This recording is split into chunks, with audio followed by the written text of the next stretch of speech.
Hello guys, welcome to my channel. দেখতেই পাচ্ছ আমরা চড়কের জন্য অনেক এক্সাইটেড। তো এখন আমরা চড়ক দেখতে যাব। রাত 12টার দিকে বেরিয়ে গেছি চড়ক দেখতে।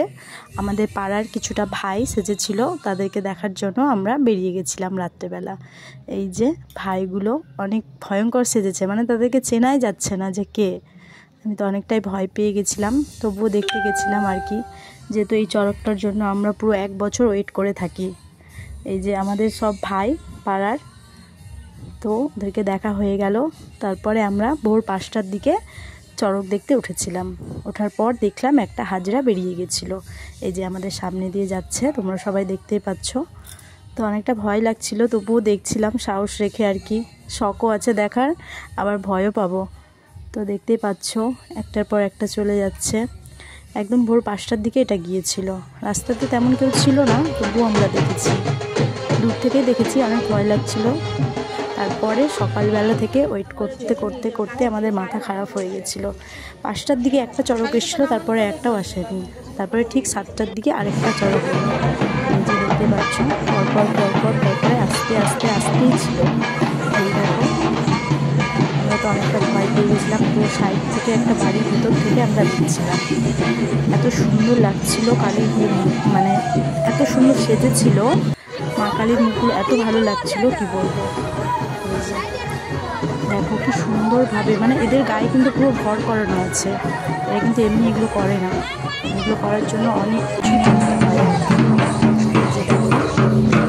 এত সুন্দর হয়েছে, আমরা সবাই অনেক এনজয় করছিলাম, দেখছিলাম। দেখার পর ভালো লাগছিল। এই চড়কের জন্য আমরা অনেক অপেক্ষা করি। তারপরে একটা চড়কের পেছন পেছন আমরাও চলে গিয়েছিলাম, একটু মজা করলাম, নাচছিলাম। তারপরে আর কি রাত্রেবেলা বেরিয়ে গেলাম মেলা দেখতে। তো রেডি হলাম মেলা যাওয়ার জন্য সবাই মিলে। এই যে দেখো আমরা সবাই রেডি হচ্ছিলাম। এটা আমার মেয়ে। তারপরে আমার ফাইনাল লুকটা দেখো, কমেন্ট করে বলো আমাকে কেমন লাগছিল। এটা আমার ফাইনাল লুক। তারপরে আমরা চলে এলাম মেলা আসার পর দেখলাম যে একটা পুরো হাজিরা ছেড়ে দিয়েছিল। বাপরে এমন করছিল, দেখে ওকে অনেক ভালো লাগছিল। তারপরে দেখলাম সন্ন্যাসীরা মানে আগুনের উপর দিয়ে হাঁটছিল। মানে এটা ভগবানের কৃপা না থাকলে হয় না যে আগুনের উপর দিয়ে হাঁটছে। এই হাজিরাটা তো অনেক রেগে গেছিলো, কেমন করছিল, শুধু মারছিল। তো দেখার পর তো আমি অনেক ভয় পেয়ে গেছিলাম, সরে গেছিলাম পিছনে। তবুও সাহস রেখে ভিডিওটা করেছি আর কি, অনেক কষ্ট করে করেছি। সবাই বলো কমেন্ট করে কেমন হয়েছে আমার এই ব্লগটা। তারপরে আমি তো পুরো পালিয়ে গেছিলাম, ফোন টোন পুরো পড়ে যাচ্ছিলো হাত থেকে, তবুও আমি ফোনটা ধরে করেছি সাহস রেখে। এই যে দেখতেই পাচ্ছ, ওই জন্য ক্যামেরাটা অনেকটা নড়ে গেছে, তবুও আমি করছি। এই যে দেখো কিভাবে দৌড়াচ্ছে, মানে পুরো ছুটে গেছিলো। প্রচুর ভয় পেয়ে গেছিলাম, আমি ঠিকঠাকভাবে ভিডিওটা নিতেই পারছিলাম না। তবুও লাস্ট মুহূর্ত পর্যন্ত নিয়েছি, তোমরা দেখতেই পাচ্ছ সব। এই যে দেখো, মানে অনেকটা ভয় পেয়ে গেছিলাম।